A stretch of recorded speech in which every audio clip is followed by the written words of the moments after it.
Well, there has been a flurry of activity in the campaign before the campaign. In fact, right now, the premier is holding a news conference where he's being asked a lot of questions, being asked to defend sending us to the polls early.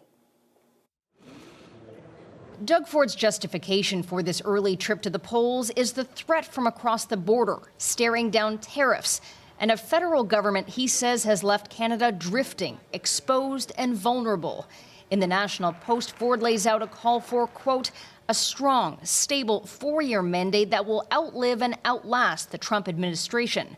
President Trump needs to know that for as long as he's president, Ford will be on the other side of the table. But opposition leaders say it's Ford who's left the province he wants to protect vulnerable. Plunging us into an early and unnecessary election, as we all know. Doug Ford is calling this snap election because he's thinking that nobody's going to be paying attention in the middle of winter. I feel like people are suffering out there. Public opinion polling has repeatedly shown Ford's progressive conservatives far out in front.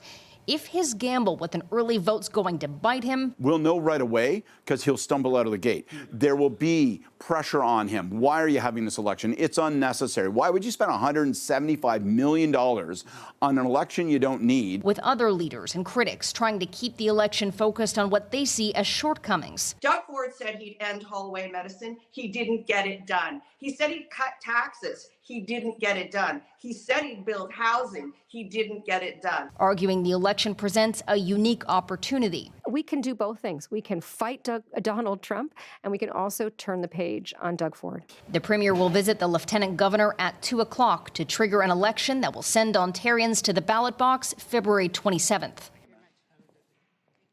Bonnie Crombie announced today that she'll be running in the riding of Mississauga East Cooksville. Right now, that's a riding held by a former progressive conservative, Khalid Rashid. He was kicked out or resigned from the PC caucus in the middle of the Greenbelt scandal. Reporting live from Queen's Park, I'm Siobhan Morris. Natalie, back to you. Okay, thank you, Siobhan.